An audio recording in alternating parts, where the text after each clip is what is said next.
Gaza is a small but highly significant Palestinian territory on the eastern Mediterranean coast, bordering Israel and Egypt. Home to over 2 million people, it is one of the most densely populated areas in the world. Once part of historic Palestine, Gaza has witnessed multiple wars and conflicts, with Israeli airstrikes, ground invasions, and Palestinian rocket attacks becoming routine. The latest 2023 war has resulted in thousands of deaths and massive destruction, worsening the already resistance, yet its people continue to suffer under blockades, war, and international inaction, with no clear path to peace. What did Trump say in his speech? Former President Donald Trump has recently proposed a controversial plan regarding the Gaza Strip, suggesting that the United States should take over and clean out Gaza, relocating its nearly 2 million Palestinian residents to neighboring countries such as Egypt and Jordan. He described Gaza as a demolition zone and emphasized the need for a complete overhaul of the area. I was saddened by the fate of the Palestinian people. They deserve a far better life.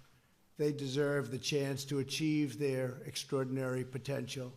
Palestinians have been trapped in a cycle of terrorism, poverty, and violence, exploited by those seeking to use them as pawns to advance terrorism and extremism. Why Trump is so interested about Gaza?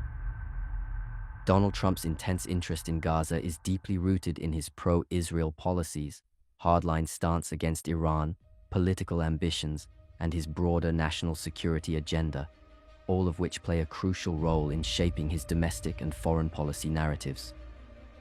Throughout his presidency, Trump positioned himself as one of the most staunchly pro-Israel U.S. presidents in history, making landmark decisions such as recognizing Jerusalem as Israel's capital, relocating the U.S. embassy from Tel Aviv to Jerusalem, and officially recognizing Israeli sovereignty over the Golan Heights, moves that were widely celebrated in Israel and among his political base, particularly among evangelical Christians and conservative Jewish voters in the U.S.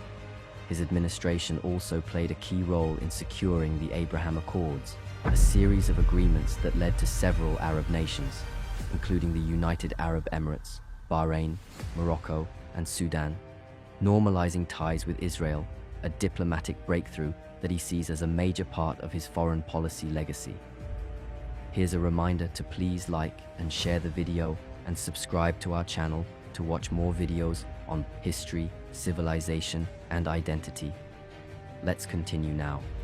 However, the ongoing conflict in Gaza threatens this progress, as increasing violence and civilian casualties have strained relations between Israel and the Arab world, raising concerns that the accords could weaken or unravel.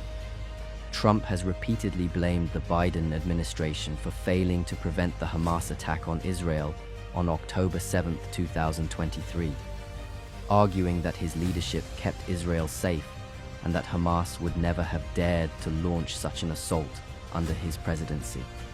He has used the Gaza war as a political weapon to attack Biden's foreign policy, portraying him as weak, ineffective, and failing to protect one of America's closest allies.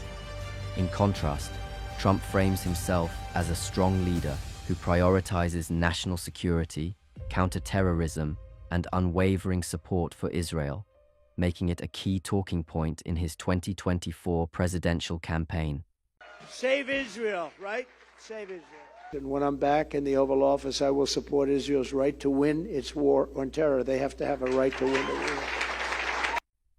His hardline stance against Iran also plays a central role in his interest in Gaza, as he views Hamas as an Iranian proxy, and during his time in office, he took aggressive measures to weaken Tehran, including withdrawing from the 2015 Iran nuclear deal, reinstating heavy sanctions, and ordering the killing of Iranian General Qasem Soleimani in 2020.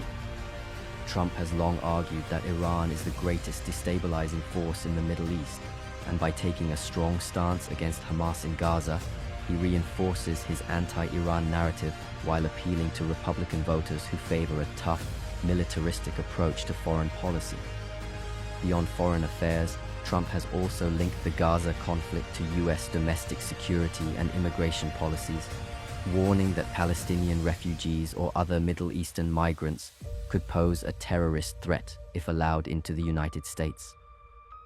He has used this crisis to further justify his calls for stricter border control, a Muslim travel ban, and heightened immigration restrictions, portraying the Biden administration's approach to both foreign conflicts and border security as dangerous and weak. Ultimately, Trump's interest in Gaza is not about the territory itself, but about leveraging the conflict to boost his political messaging, rally his base, and push for a return to the White House. His policies would likely prioritize undermining Hamas, increasing pressure on Iran, and potentially expanding the Abraham Accords, while also using the conflict to further his domestic agenda on immigration and national security. Through this multi-layered approach, Trump aims to reassert US dominance in the Middle East, reinforce his legacy as a strong leader, and solidify his position among conservative voters, making Gaza a key component of his broader geopolitical and political strategy. Do you want to watch more videos like this one? If so, subscribe to our channel and press the bell icon next to it. We have decided to bring videos on something nobody talks about. Thanks for watching, and until the next video, stay tuned.